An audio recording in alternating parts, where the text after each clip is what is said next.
Hello everyone, and welcome to another episode of RiesKitchen. Today we're going to be looking at mussels, and these little beauties are black mussels grown here locally in Victoria down at Port Arlington.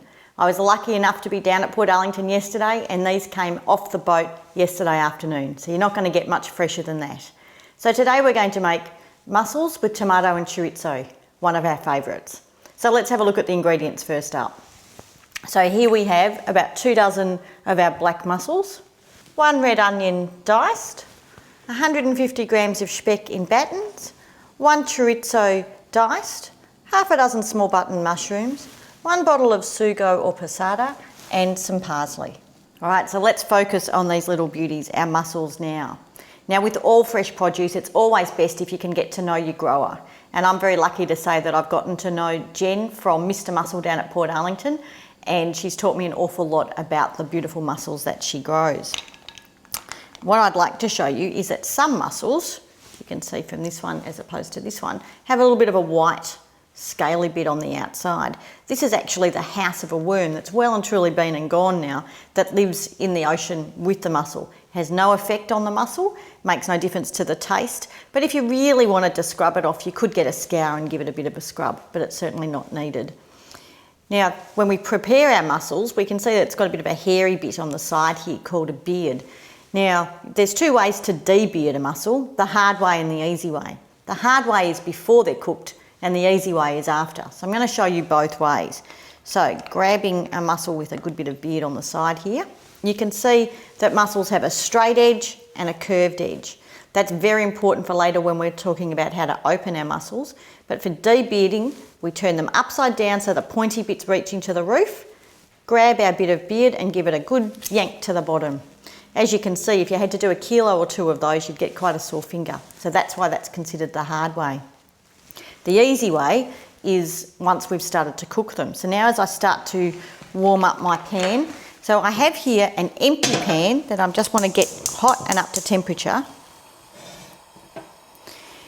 And you'll notice that my mussels here are sitting in some cool water. And I've done that because they've opened up a little to check out their new environment, and they've released some of the salt water that was sitting inside the mussel shells. So when I will strain this off, but it will have a bit of grit and salt, and it will just improve the salt level in our dish.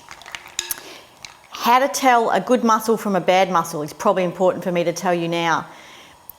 Anyone who throws their mussels out that don't open when they're cooking is wasting good mussels. And I'm often told it's because they're dead. Hate to tell you all, but they're all dead. We've just cooked them. The way to tell a bad mussel is if they're open when they've been in the fridge or cool. And unfortunately, all of these guys, being so fresh, having come out yesterday, have all closed down when I pop them in the cold water. But let's just assume that it was open. What I would then do, if it's open just a little bit, is I literally just tap it on the bench as such, and it will close. That means it's an alive mussel and we can cook it. So the ones we don't put in our pan are those that when we tap don't close, or that have an obviously broken shell, because we don't know when that mussel got damaged. But all of these are closed nice and tight and are going to be just perfect for our dish. Right, so that pan is pretty hot and it's absolutely empty. So these will sizzle nice. Throw them in.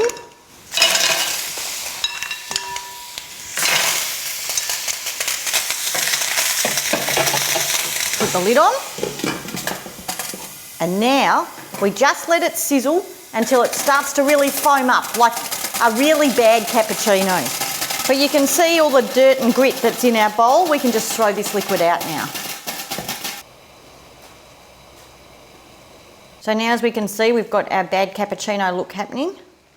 So I lift the lid off and we can see that many of our mussels have opened right up. And they're the ones we're just going to take out of this water now.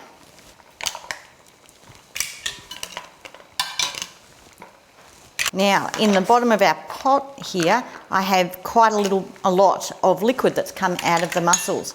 And this mussel liquor, or juice as we've sometimes called it, is perfect to be kept for stocks to use in your risotto or your paella or anything else that you would like to use. Just strain it first because it will have still some of that grit like the rinsing water that we threw out earlier. Now with all of these having been cooked, if there's any that have not opened, I will show you in a minute how to open them. And as I said before, they will absolutely be perfect to eat. So as we can see, there's probably about a cup and a half of liquor here in the bottom that I'll keep for stock. Right, so now to show you how to debeard the easy way. So just grab the beard and give it a little tug and we're ready to go. Much easier on the hands.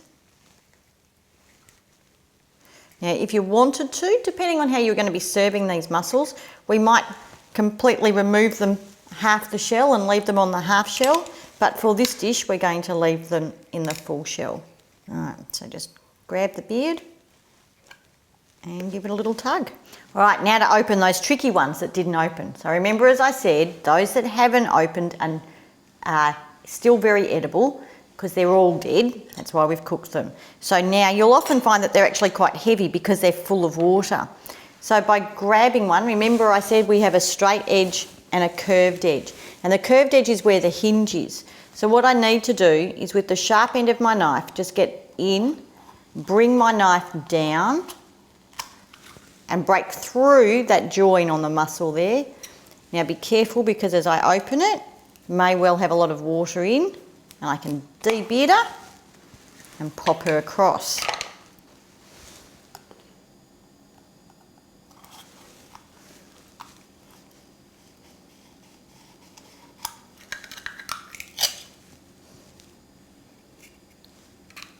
Now you'll notice that some mussels are bright orange and some are white. And that's the difference between boys and girls. Now for most animals, and when I ask this every time I do a demo, which is the boys, most people think the orange one is the boy because it's the most brightly coloured. That works for birds and butterflies, but not for mussels. Mussels don't actually have eyes, so the colour doesn't attract the opposite sex. The orange mussels are actually the girls and the white ones are the boys. Now I'm quite prepared to continue to eat tons of mussels to try and taste a difference. Can't say there is any difference, but it's something to chat about at a dinner party. So girls, boys. So now we're able to make our sauce up. I just turn my gas back on. There we go. Once this starts to heat up, the beauty of this recipe is that I can make the sauce up without putting the mussels in beforehand, so in the morning or earlier on. And then when my pasta's ready, I just throw the mussels through, toss them through to warm them up and conserve. So it can be done, this is great for a dinner party in that way. Now as that starts to heat up, again, no need to add any extra oil. There's plenty in the chorizo and the speck. And we just need to fry those up a little. So throw in our onion and our mushroom.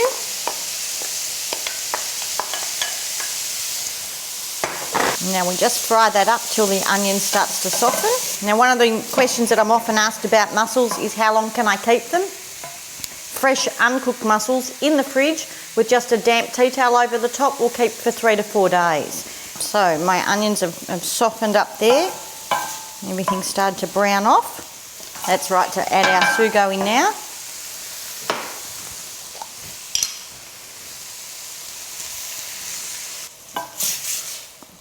And now to just turn that gas down and let that simmer while we cook our pasta.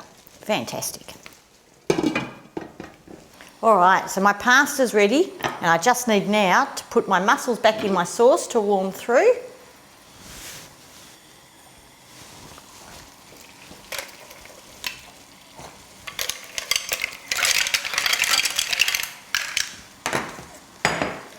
And a few minutes for all of that to warm up. So let's just put a few in the bowl.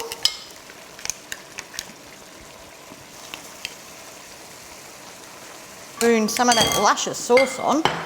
Oops.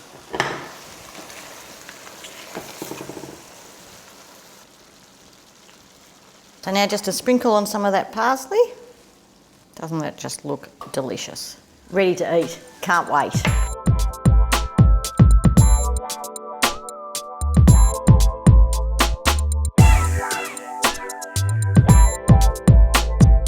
And And now for the best part as always, and that's the eating.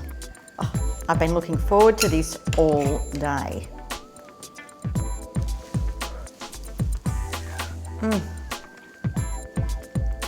The mussels are sweet. The chorizo adds a bit of zing. This is such a delicious dinner. Until next time everybody, ciao.